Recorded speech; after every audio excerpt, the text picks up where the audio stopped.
Otra vez debate, viernes a la noche. Buen momento para reflexionar. Y después de alguna manera nos quedamos el fin de semana con algunas de las cosas que conversamos. Y hoy con mi amigo Pablo Chaliú, amigo de toda la vida, gran funcionario en los gobiernos peronistas y un hombre de la economía peronista, de los fundadores de la economía peronista como disciplina, porque la disciplina económica se empezó a estudiar en la Argentina en la década del 60. Claro. Él es uno de los primeros graduados. Y ahí empieza la construcción de la economía peronista. Por eso muchos de los que reflexionaban alrededor de la economía peronista no eran economistas. El caso de Eduardo Curia, que era abogado. Daniel Carboneto era ingeniero en alimentos. Era una carrera bien novedosa. Hombre que había trabajado duro y parejo en Quilmes. Era el que decía, ojo que podés vivir a cerveza, y te daba toda la explicación de por qué vivir a cerveza podías vivir. Él explicaba que los europeos expandieron su promedio de vida cuando empezaron a tomar cerveza, que era el pan de los pobres, decía. Bueno, el caso de Seti, que era contador. Y bueno, el caso, en él, como de parte de los grupos fundadores que es Pablo, creo que eras uno de los pocos economistas, no había mucho. Dittel era ingeniero. Claro. Cavallo dice que es contador y economista, yo tengo mis dudas, me parece que es contador. ¿No? Me parece que no es ninguna de las dos cosas. Y después había una gran influencia de los abogados. Muchos eran abogados, porque claro, la disciplina se empieza a estudiar en los 60, se reciben para los fines de los 60, empiezan a hacer las prácticas, empiezan a explicar, a estar. Y yo tengo un cuñado del primer matrimonio que tiene tu edad, parecida a tu edad, y también es de los primeros graduados en economía. Y quizá haya tenido, ahora que lo pienso, alguna influencia sobre la elección de mi segunda carrera, porque mi primera carrera fue ingeniería. ¿Sí? Claro, yo en la dictadura, después, bueno, se arman los líos que se arman en la facultad, y cuando vuelvo a estudiar ya es el 80 y ya estudio economía. No es lo mismo estudiar ingeniería que estudiar economía, convengamos que en esa época ingeniería, medicina, veterinaria, ingeniero agrónomo, eran carreras. Pero ya me había interesado la política desde ya, quería comprender. Y sí tengo el placer de ser uno de los primeros profesores de economía en la escuela secundaria. Mira. Sí, porque lo tuve de profesor a Kutujian. Vos no te acordás, fue el rector de la secundaria armenia. Y fue profesor él era de Relaciones Internacionales en la facultad. Y cuando termino, me dice, quiero hacer una experiencia con los pibes, me la autorizó el ministerio de enseñarle economía a los pibes en quinto año. ¿No te animás a enseñarle economía a los pibes? Y entonces digo, bueno, dale, vamos a hacer una experiencia. Y me puso los lunes, en quinto año, la primera hora. O sea que imagínate que yo iba con los pibes a decirles no se duerman, ¿no? Y el examen que les tomé era con el suplemento económico en esa época de Clarín, era uno de los pocos que había, o Ámbito Financiero, que era el diario económico. O el Cronista, creo que ya estaba. Cronista comercial. Sí, el Cronista comercial, no de ahora. Y que, bueno, que seleccionaran un artículo. Lo único que les exigía es que pudieran leer el suplemento económico y que lo entendieran. Y la verdad es que sí, fue 2-3 años. Puede servir a algunos graduados ese ejercicio. Sí. Sirvió. Y nosotros entonces, en este debate lo vamos a dedicar, gracias por venir, Pablo, a la economía de Milei.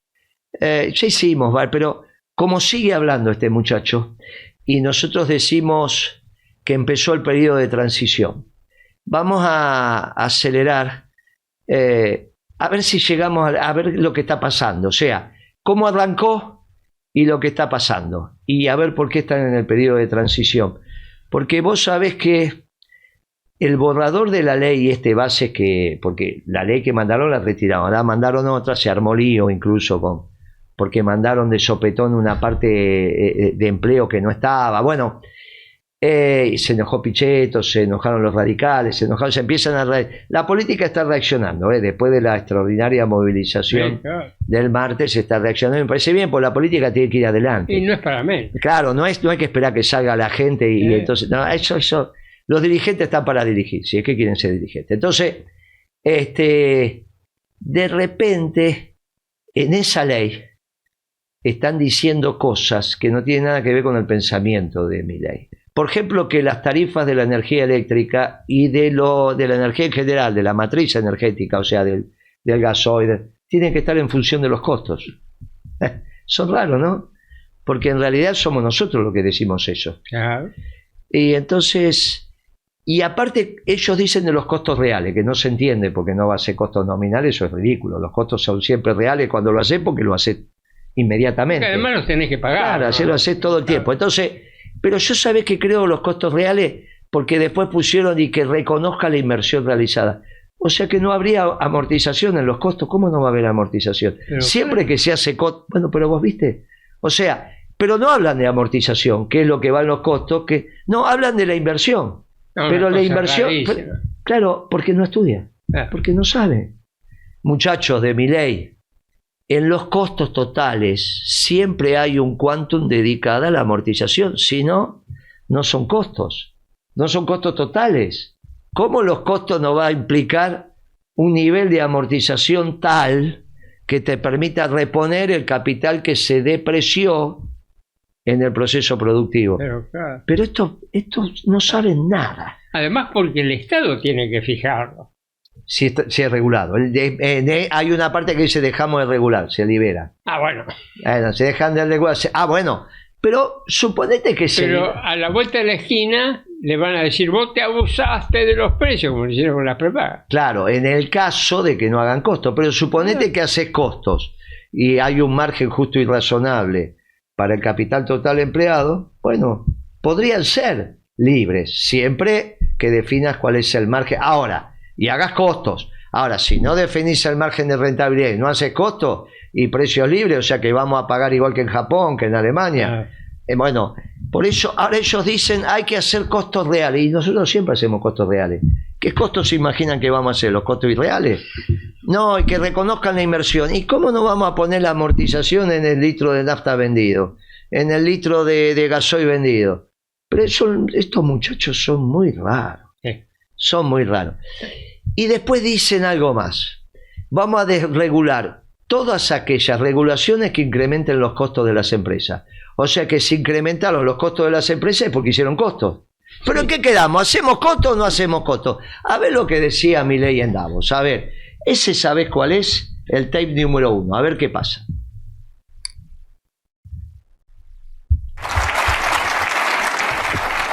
Hoy estoy acá para decirles que Occidente está en peligro. Está en peligro porque aquellos que supuestamente deben defender los valores de Occidente se encuentran cooptados por una visión del mundo que inexorablemente conduce al socialismo y, en consecuencia, a la pobreza.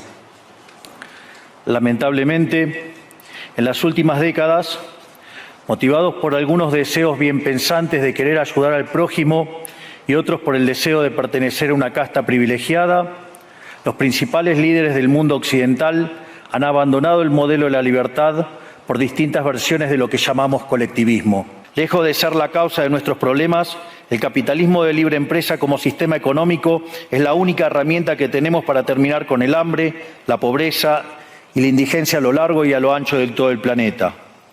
La evidencia empírica es incuestionable.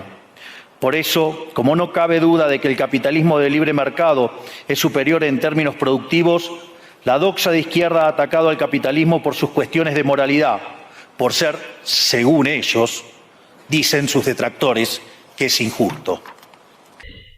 Este fue el discurso de Milei en Davos, eso está muy claro. Y acusa a los muchachos del sistema financiero ampliado, que son la mayoría de los que están ahí, los fondos de inversión, de conducir a Occidente hacia el socialismo. El socialismo implica inexorablemente la socialización de los medios de producción. Y esto le está diciendo: manga de tarados, ustedes en realidad están financiando a un Estado que a la larga va a terminar con sus negocios. Y los muchachos que lo que hacen es estar directamente vinculados con el Estado, porque hacen parte del ida y vuelta con el Estado. Imagínate vos decirle a un muchacho, a Reagan, a Thatcher, que estaban prohijando el socialismo: hay que tener... los miraban azorados, porque en realidad saben que financian ese Estado, ese tipo de Estado, para garantizarse la tasa de ganancia, porque alguien le tiene que garantizar la tasa de ganancia.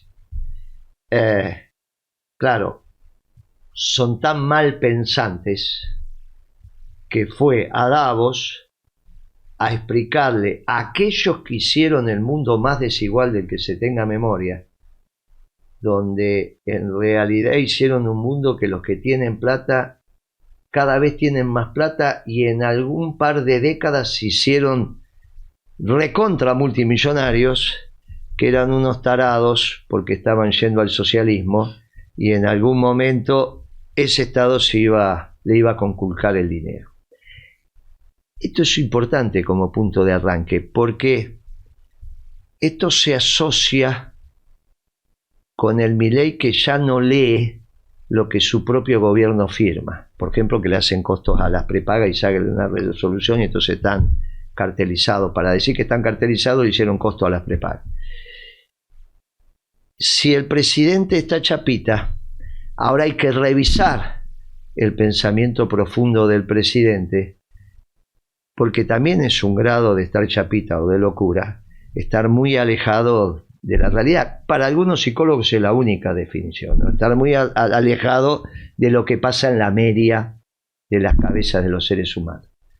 A ver, Pablo, vuelto a escuchar este discurso, y en ese ámbito, en ese momento me acuerdo que dije que el presidente estaba fuera de tiempo y lugar, porque, bueno, recién lo estábamos, me parece que el presidente está fuera de tiempo y lugar. Ya me parece que tenemos que empezar a decir el adjetivo que corresponde. Este pibe está chapita, con todo respeto. ¿Tiene lógica hacer un discurso así a los fondos de inversión? Yo digo que Milei debe mirar mucho películas de fantasía, leer cómics, ¿viste? Porque en realidad lo que hace Milei es poner caricaturas. Es como si vos tuvieras la capacidad, estando boxeando, acomodar a tu contrincante como para pegarle la trompada definitiva.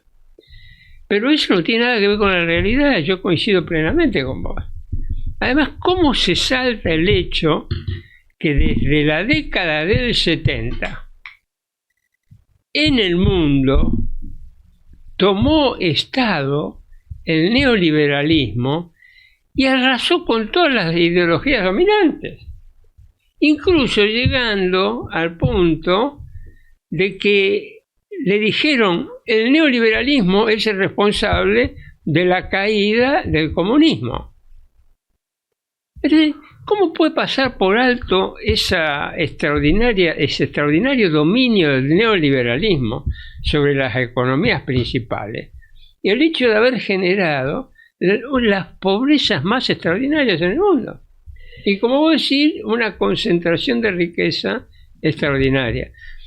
Yo creo que coincido con vos, que me parece que él, con eso de que representa las fuerzas del cielo, ¿no? Él se cree una especie de profeta, pero ¿sabés de qué Dios? Del Dios del dinero, de Mamón. Es tanto como decís vos, que en el tape 3 asoma con precisión el halo místico de Milei, que está muy bien, pero nosotros estamos administrando el mundo terrenal. No estamos diciendo que estamos administrando el mundo terrenal. Eso es básicamente el peronismo. Es una doctrina para administrar algo muy menor en el universo, que puede ser el mundo terrenal. Pero con eso, sobre eso estamos debatiendo. A ver qué dice en el tape 3. Tienen que tener fe, tienen que mandarse, tienen que entrar y cruzar. Y el agua no se abría. Y del otro lado estaban los egipcios, o sea, la esclavitud, que se los venían a llevar puestos. Y ahí, cuando Nahshon, el príncipe heredero, se lanza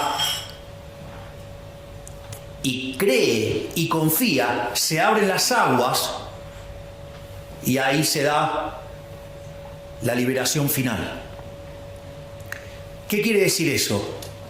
Muchachos, en algún momento van a tener que poner las pelotas, van a tener que invertir, se van a tener que jugar para que se abran las aguas y seamos libres. ¡Viva la libertad, carajo!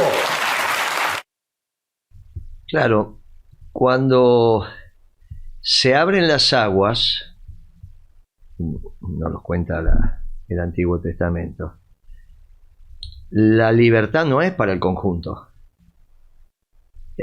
El resto de los pueblos, había muchos pueblos esclavos. Y después tuvieron que transitar durante 40 años. Pero ellos mismos después volvieron a la esclavitud. Sin duda, sin duda. Después vinieron los romanos, vinieron esto, vinieron aquello. No como esclavos, pero estuvieron los persas, pero obviamente que eran pueblos sojuzgados. Entonces, al margen de lo que le pasa al pueblo judío, era para todos los pueblos del mundo, digamos. Uno tiene que pensar que si es viva la libertad, carajo, es para el conjunto. No es el mejor ejemplo ese. Es un ejemplo muy sesgado, que en realidad parecería ser que de un particular podemos terminar con las especificidades del resto de los pueblos y olvidarnos. No es muy distinto a la historia construida desde Europa y olvidándose de los demás. Claro. Cuando decimos, bueno, el mundo era eurocentrista y de ahí salen las disciplinas. No es muy distinto. En realidad, esa visión mística también hace parte de los delirios místicos. Bueno, tu esposa es psiquiatra también, así que vos por ósmosis dominás esta disciplina de tantos años de conversaciones. Ella domina la economía y vos dominás la Digamos psiquiatría. que tuve que elegir una compañera que me aguantara. Los delirios místicos también hacen parte de las patologías, y si son organizados traen este problema. Delirios místicos organizados en términos de pensamiento, porque no es un pensamiento que no esté organizado. El problema es desde dónde parte. También el Hare Krishna estaba organizado y algunos. Y es una patología que quizás en algún momento salga una carta de algunos psiquiatras y psicólogos que se están juntando para hacer un diagnóstico común. No va a ser de todos los psicólogos, sabes cómo es esa disciplina. Cada orientación tiene, unos dicen que es un delirante místico organizado, otros dicen que son bla bla blue, pero no sea cuestión que empiezan a aparecer distintos diagnósticos de otra disciplina. Uno se da cuenta por cómo quiere ajustar un pensamiento simplemente teórico a una práctica de administración de la cosa pública atendiendo al bien común, pero que claro, para eso no administra la cosa pública, niega la cosa pública que tiene que ver con el Estado y niega el bien común. Y ahí ya se mete en un lío, porque les dice, yo voy a ordenar la macro. Error, porque para ordenar la macro es que hay gobierno. No hay macroeconomía sin gobierno. ¿En qué quedamos? ¿Querés gobierno o no querés gobierno? Y ustedes después resuelvan la inversión. Pero si vos no incentivás en la economía el retorno de la inversión, ¿por qué va a haber inversión? Claro, se le desordena la macro porque no es un experto en macro, porque él no cree en la macro porque es anarco, pero ahora es presidente. Y va ahí a Bariloche a decirle, a mí me toca la macro, a ustedes la micro. Claro, se le desordena su estructura de pensamiento. Porque la inversión en la macro es de demanda en el primer ciclo. Muchachos, Milei, la inversión cuando empieza es demanda. Compro los ladrillos, compro la chapa, hago el galpón, contrato a los trabajadores, tomo un préstamo, no hay ningún problema, después yo cómo lo financio, ¿no? Cuando yo salgo al mercado a armar un galpón, a comprar una máquina, a contratar, es demanda. De hecho, la inversión está en la demanda global, no está en la oferta global. En la oferta global están los bienes. Obviamente que también está los impuestos, está todo lo que quiera. El gasto del Estado, está todo lo que quiera. Pero, y los bienes importados, ¿está bien? La oferta global son los bienes producidos, los bienes importados y está lo que genera el Estado también. Pero es la diferencia entre la oferta global y el Producto Bruto Interno. Dentro de las cosmovisiones nuevas de cómo le enseñan a los pibes. Ahora, muchachos, la demanda global, que está la exportación, está la inversión pública y privada. Hace parte de la demanda, está del otro lado de la ecuación. Si vos vas a ordenar la macro y estás diciendo, ustedes se ocupan de la inversión sin incentivo, te estás equivocando.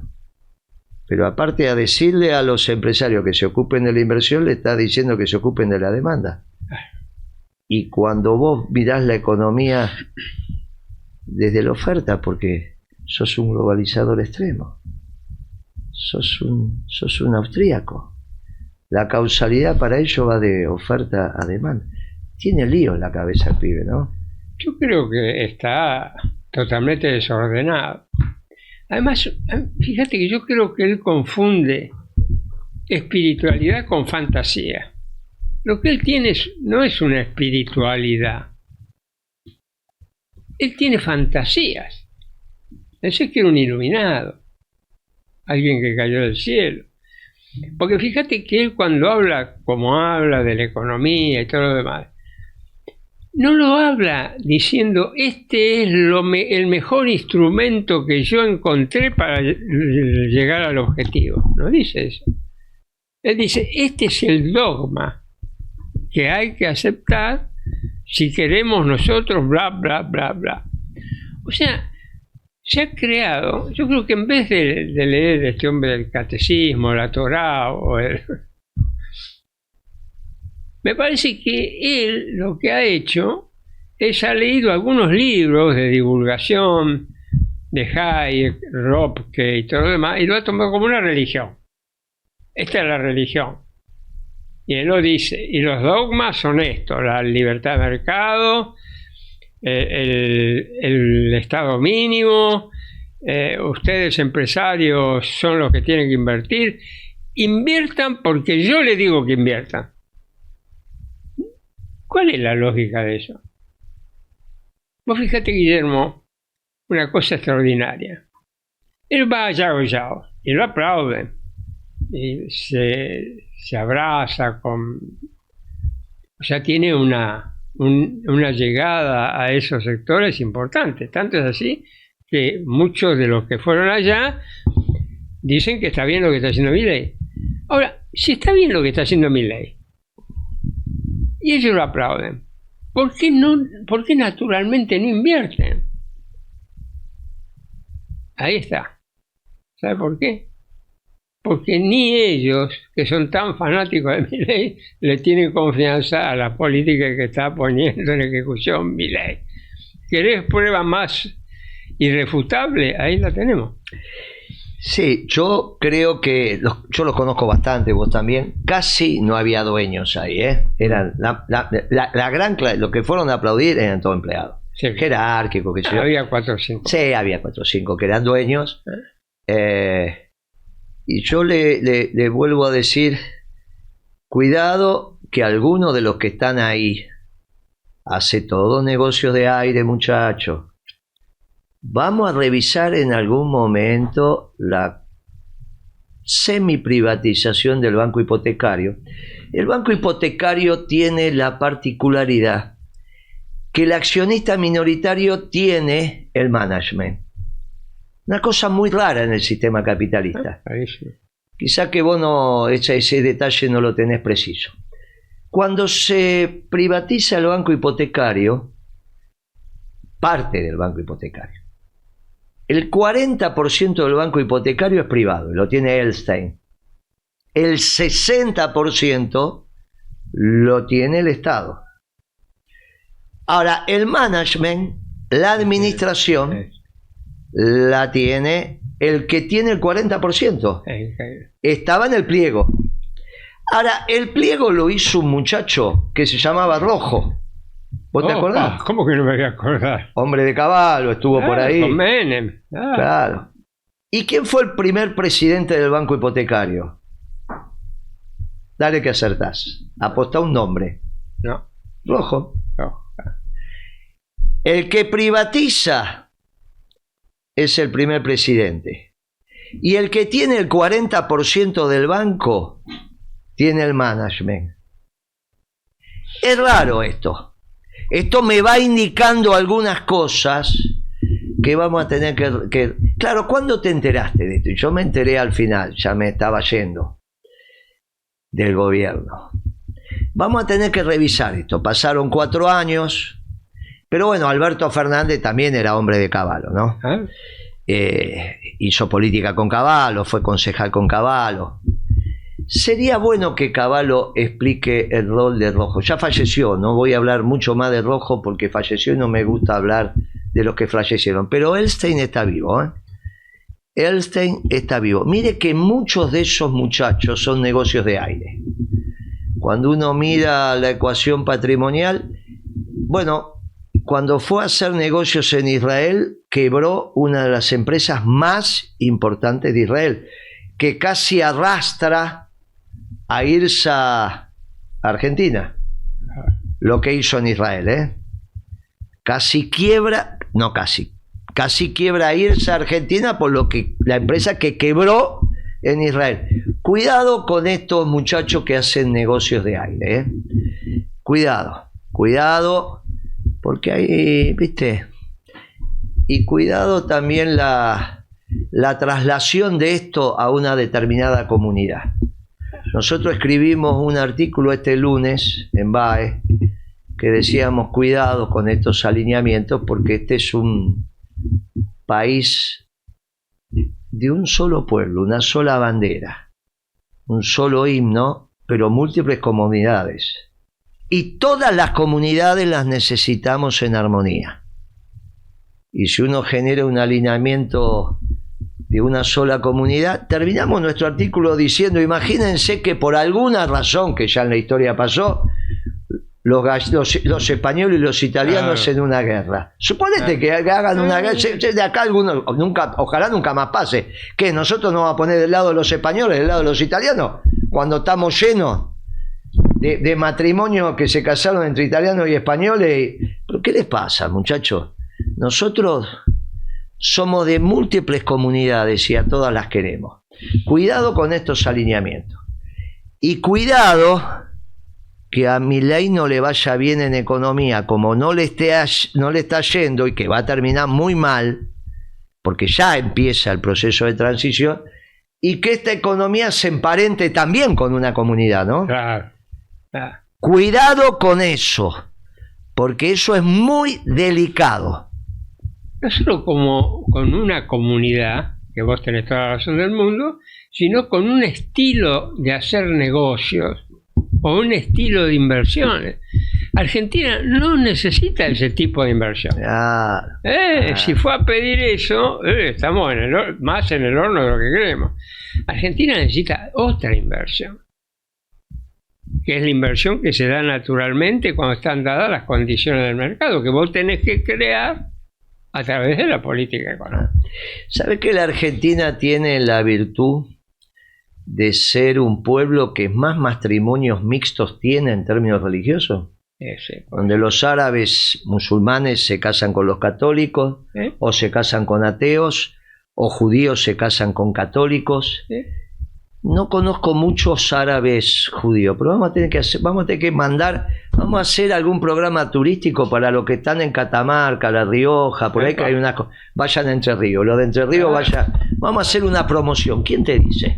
Sí, ¿Quién te dice? Extraordinario. Ahí, claro, los viajes de egresados, si sos entrerriano, a Catamarca y a La Rioja, y de La Rioja a Entre Ríos. Y mirá, ojo con esto, que la gran comunidad argentina, es muy interesante. Entonces el presidente también, con estos delirios místicos que tiene, se está equivocando y no está leyendo bien ni el Antiguo ni el Nuevo Testamento. Somos la armonía entre el capital y el trabajo y entre las comunidades, salvo que esté en peligro el interés nacional. Pero acá no está el juego el interés nacional en Medio Oriente. Él habla del occidente, el límite del occidente, eso, no, muchachos, no nos equivoquemos, porque hoy cada vez está más presente el occidente ampliado, y ese occidente ampliado se va ordenando en relación a las 3 religiones monoteístas: la judía, la cristiana y la islámica. Ahora, hubo otro discurso de Milei. Pasamos por Davos, fuimos a Bariloche, y ahora hay un discurso en cadena de este lunes, de esta semana que está terminando como semana hábil. A ver algunas cosas que decía, por ejemplo, en el tape 7, a ver qué es lo que decía en el tape 7. No esperen la salida de la mano del gasto público. La era del supuesto Estado presente ha terminado. Ha sido un fracaso estrepitoso que ha sumergido al 60% de la población en la pobreza y nunca más vamos a volver a eso. La salida vendrá de la mano de la inversión del sector privado y del crédito, financiado genuinamente por el ahorro, porque esa es la única manera sostenible de crecer. Increíble, en 2 párrafos la cantidad de macanas que habla. Es una cosa extraordinaria. Primero, él está destruyendo el ahorro. Ah, fantástico. Sí, pero sí. Es el primer sistema capitalista que prohíbe el ahorro. Todos los incentivos son para que no ahorres. Claro, tasas de interés para los ahorrantes, que digamos, no estamos hablando del gran poseedor de capitales que tiene sofisticación, saca los capitales, los mete, no. Estamos hablando de la gran masa del pueblo.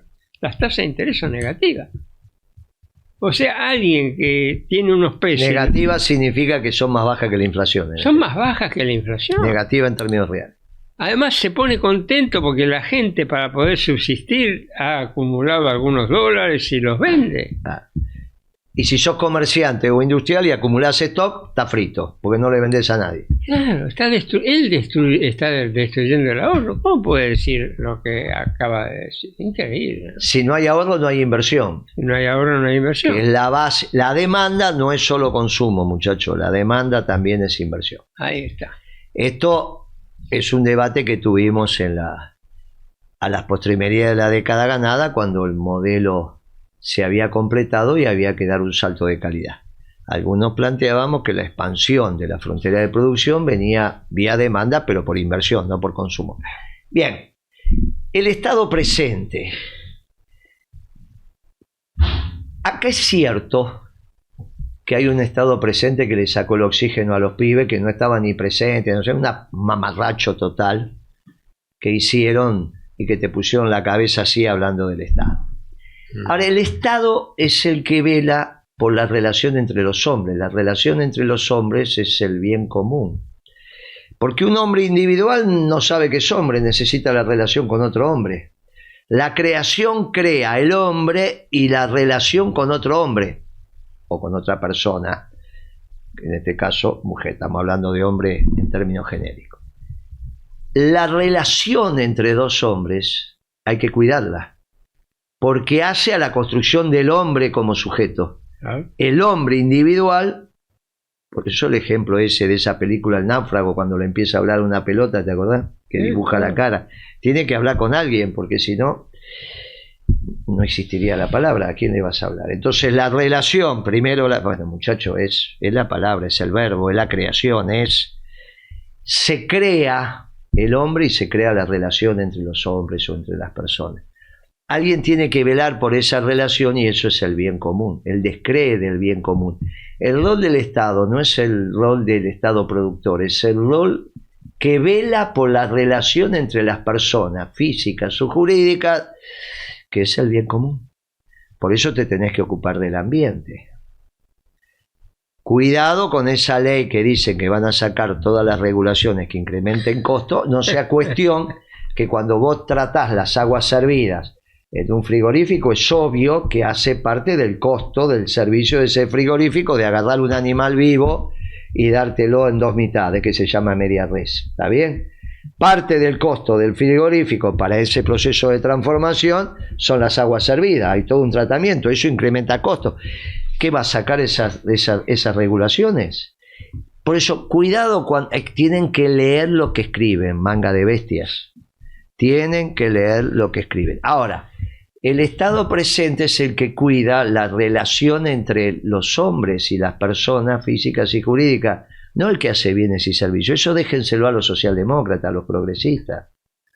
Por eso nosotros decimos que el 51% de las acciones, ¿dónde decimos que tiene que estar el 51% de las acciones de YPF? En la CGT. En el Confederal, la CGT. En el Confederal. Claro. No en el Estado, ese es un error. ¿Tiene que estar en el sector privado? Sí, pero en el Confederal de la CGT, que como las obras sociales son privadas. Porque si no, muchachos, podría pasar que al estar en el Estado tengas que ganar siempre las elecciones y ahí vas al partido único. Y si no vas al partido único, entonces puede ganar otro la elección. Supongamos que gana Macri. Y supongamos que Macri pone a Aranguren de ministro de Energía. Y Aranguren decide la política de YPF porque el presidente le dio el 51% de las acciones. O sea que pasaste de los muchachos españoles a los muchachos anglófilos. Mirá qué negocio que hiciste. Suerte que eso no pasó, ¿eh? Pero se lo estamos diciendo para la próxima. Por eso, muchachos, hay que pensar. Cuando uno piense y reflexione desde un cuerpo doctrinario, desde un corpus extraordinario como el peronismo, esos errores no los tenemos que cometer. Vos sabés, Guillermo, que hay otro tema que me parece a mí muy importante. Cuando este muchacho Milei dice que el Estado es una organización criminal, que hay que dar plena libertad a todo, está ignorando un elemento esencial en las sociedades, que se dio también cualquiera que estudie historia. El poder no es solo poder político, es poder económico. El poder no se da solo en los partidos políticos y en la organización del Estado. Se da en la economía el poder. Si vos desmantelás el Estado, queda un solo poder vigente, el poder económico. Y ese poder económico es el que el Estado tiene que regular. ¿Para qué? Para que todos seamos iguales. No solo ante la ley, para que todos tengamos la misma igualdad de oportunidades, también en lo económico.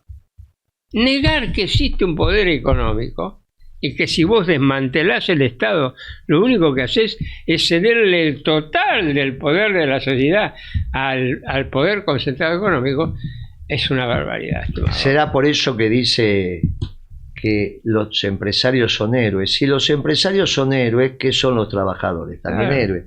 Bueno, finalmente, o estás del lado de la producción o estás del lado del trabajo, somos todos héroes. Somos todos héroes.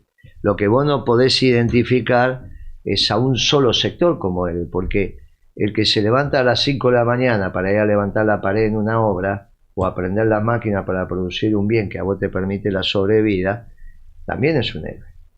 El techo que vos tenés en tu casa, difícil que lo hayas hecho con tus manos, Milei. Entonces el techo que hicieron, lo hicieron trabajadores que también son héroes, si no vos no tendrías el techo y tendrías un problema vivir a la intemperie. Pero ¿de dónde salieron las leyes laborales? No salieron porque se le ocurrió a un papa o se le ocurrió a alguien decir la justicia. No, salieron para tratar de encaminar terribles injusticias que se daban en la primera etapa de industrialización. ¿Qué vamos a eliminar? ¿Vamos a eliminar las leyes laborales?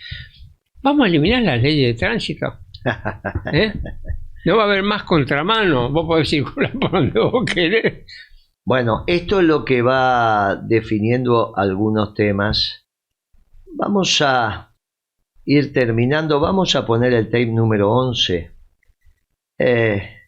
y sobre esto vamos haciendo el final del programa. Este milagro económico que ha sido lograr superávit financiero trimestral luego de casi 20 años, habiendo recibido la herencia que recibimos, responde, a diferencia de lo que suelen afirmar los que quieren el fracaso de este gobierno, en enorme medida a lo que durante la campaña llamamos motosierra, y no, como dicen algunos, a la licuación del gasto público, método que históricamente se ha utilizado en nuestro país.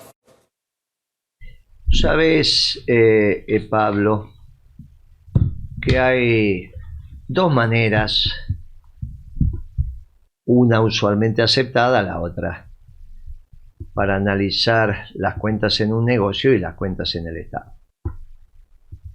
Una se llama base caja, la otra se llama devengado. ¿Qué es el criterio de devengado?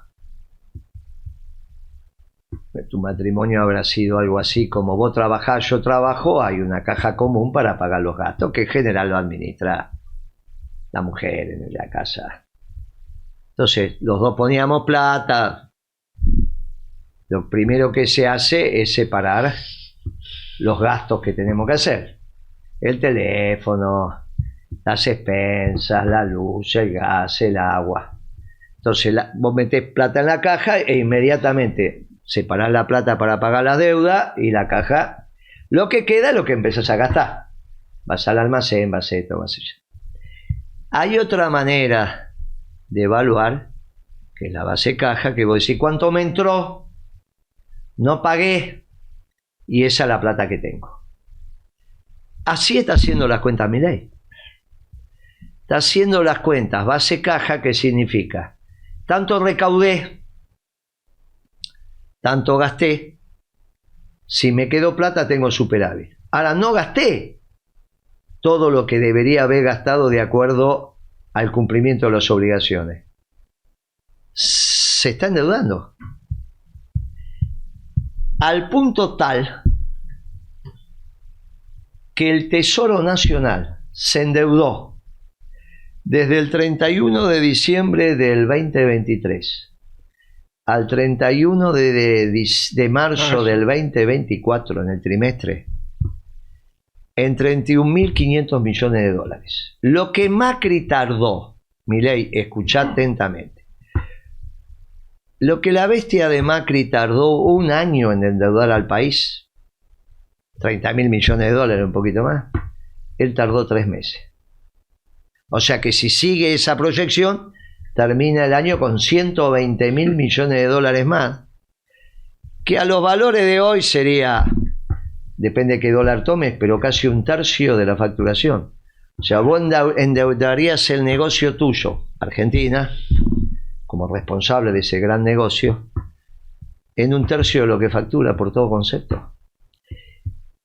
Está demente. Pero él dice que tiene superávit. Si tiene superávit, ¿por qué se endeudó? Claro, tiene que endeudarse, se endeuda el Tesoro, eso no es la plata que recaudé, la plata que gasté. Porque la plata que vos recaudás y la utilizás para amortizar capital o la utilizás para hacer un depósito, por ejemplo, del sector público, no te entra en la base caja. Tiene un lío bárbaro en cómo lo está haciendo. La base caja es exactamente lo que recaudé, corriente, o sea, por impuesto, y lo que gasté. Por eso siempre el Fondo Monetario se fija mucho en las contabilidades creativas, que a su vez el secretario de Hacienda las puede ir modificando. Puede decir, todo esto no se paga más para tener superávit. Pago hasta todo esto. Por eso después le vienen los problemas. Bueno. Fíjate los muchachos. No, plata a las provincias no le mande, plata a las universidades no le mande. Hay 1.500 millones de dólares de reclamo de las provincias en la Corte Suprema. mándele a las universidades un 70% más para los gastos de funcionamiento, pero los gastos de funcionamiento son un pedacito muy chiquito del presupuesto de la universidad. Por más que vos le mandes 70% más de lo que recibían, por ahí es el 5 o 6% del gasto total. Claro, toda esta contabilidad creativa es la que le permite a Milei decir, pero esto no es de buen hombre de negocio. Che, tenemos un negocio juntos, ¿cuánto recaudaste? 1.000. Y el costo de la mercadería vendida, qué sé yo, las deudas no las pagamos. Parece Macri. Es bravo eso, ¿eh? Porque Macri hizo esto, es que el gobierno decidió, por culpa de concesionarios, romper el contrato del correo, porque no pagaba el canon. Claro. Ah, mira qué fácil. Recaudo en 5.000 sucursales, que es la que había en todo el país. Todos los días de Dios recaudo en el correo. Y no pago las deudas. Pero qué fácil administrar un negocio así. Hasta que llegamos nosotros y dijimos, viejo, nos debe plata. Debía 356, 352 millones de dólares. Hasta cuando llegó la realidad. Claro, porque en algún momento llega la realidad que me debe plata. Claro. Me debe plata. 3 veces le dije me debe plata, que es lo que vos tenés que cobrar. 3 veces, va es lo que yo aprendí en la calle. Vas a cobrar 3 veces. No, vení mañana, vení el mes que viene, vení. Y si, 3 veces. Después basta. 3 veces vas a cobrar, después ya te están tomando el pelo. Eso así no está bien. Entonces, como Macri no pagaba, se rescindió el contrato. Culpa de él. Por eso esos reclamos que está haciendo en la justicia no los va a resolver ni en este gobierno ni en el gobierno de él, porque está mal. Este está reclamando algo que no es de él. Y lo están timando sus propios abogados, ¿eh? Claro, los abogados en un juicio que dice le cobrarán un abono. ¿Qué te parece? ¿Habrá leído el expediente Macri del juicio del correo? Ni Milei tampoco, porque vamos a ver ahora cómo avanza la justicia con ese reclamo de Macri. No le va a dar la razón, porque no la tiene y no es fácil. Pero Milei, vos estás haciendo como hacía Macri, no pagás. Las obligaciones del Estado, no puedes suspender las obras públicas de un día para otro, porque hay contrato firmado. No pago más, no hago más obra pública, pero ¿está mal de la cabeza? Está. Claro. Y acá es donde vamos llegando a Milei Chapita. Y se dieron cuenta a los que lo rodean. Lo mandaron 8 días a Estados Unidos, se volvió antes por el conflicto entre Irán e Israel y quiso armar un gabinete de crisis, una pavada. No tenemos nada que ver desde el interés nacional con ese conflicto, que es dentro de Occidente encima. No es que la frontera de Occidente esté Israel. Hoy Persia, como en la vieja conformación de Occidente, vuelve a ser Occidente. Es una discusión dentro de Occidente, como la que nosotros podemos tener con los británicos o Perú tiene con Ecuador. Es dentro de Occidente. Muy bien. Pero él, en este desorden tan evidente, hay un grupo que lo empezó a decir, muchachos, vamos mal. Vamos muy mal. Y empezaron a escribir cosas y tomar decisiones que no tienen nada que ver con lo que escuchamos. El borrador de la ley base que hicieron circular, la resolución del secretario de Comercio obligando a las prepagas a retrotraer los precios y fijando qué precios puede poner. Eso lo podías hacer con la ley de abastecimiento, pero él la derogó. Claro. No tienen legalidad para eso. Pero no importa, aunque le hagan caso y no le hagan juicio, en realidad es contrario a su pensamiento, porque no hay que hacer costo. Su secretario de Comercio hizo costo. Y ya te dije que en la ley bases hay muchos acápites donde se están haciendo costos. ¿Cómo es el anarcocapitalista, el anarcocapitalismo haciendo costos? Es de locos. Milei, estamos desordenados, Milei, muy desordenados. Y este proceso de transición tiene que desembocar en algún lado. Ya se inició, pero el lunes le hicieron una movilización. El martes le hicieron una movilización los estudiantes de una manera extraordinaria junto con los trabajadores. Y resulta que la política se le empezó a enojar en el Congreso porque quiso mandar algo. Ojo que no es un anarcocapitalista el que mandó esa ley, ¿eh? Es el secretario de... Ahora, vos te diste cuenta una cosa, Guillermo. Lo tienen atado. Es correcto. Pero se le suelta la cadena, viejo. Mirá la reacción que tuvo con la movilización. Es de un tipo que no tiene claro el pensamiento. Claro, no le pueden manejar las redes todo el tiempo. Se le escapa al muchacho. La del León. La del León y todo lo demás. Lágrimas de zurdo puso. ¿Cómo va a pensar que las zurdos pueden movilizar 1 millón de personas? Pero Milei, si los zurdos pudieran movilizar 1 millón de personas, Chao. ¿te podés imaginar? Muchacho, Milei. No, ahí estuvieron los muchachos de la causa nacional, del radicalismo, algún progresismo pero minoritario, estuvo el peronismo, hubo parte de trotskismo que es otra historia. El trotskismo estuvo bastante desapercibido porque una movilización tan multitudinaria eran pocos. No es que no movilizaron, pero eran pocos. Eran más los carteles que... Porque claro, fue tan grande. No, Milei, no fue una movilización de zurdos. Si no tendríamos todo un lío bárbaro. Pero le está diciendo a su propia gente que lo votó, que son zurdos. Muy bien. Él está realmente... Ahora, la transición se va dando. Sí. Y puede disparar para un lado muy delicado, que es la propuesta de Esper. Esper es un muchacho que le enseña a los empresarios cómo ganar plata, pero vos, diputado Esper, tu patrimonio lo alquilás. Esper, si vos trabajaras tu tierra, de la cual sos legítimo dueño, tendrías la rentabilidad hoy de la tierra como factor de producción, que es la mitad de la producción. La mitad de la soja en pergamino se la lleva entre el 40 y 50. Te llevarías eso más la rentabilidad de organizar la producción, que se llama productor. Ganarías mucho más, pero como sos un vaguito, hay que trabajar. Como sos un vaguito, haces como las señoras que tuvieron la desgracia de ser viudas y viven de renta. En una señora que es viuda, pero vos tus mejores años productivos alquilando la tierra y queriéndole enseñar a los empresarios cómo se gana plata. ¿Cuál es la propuesta de Esper? Devaluar, tipo de cambio competitivo, allá el máximo que...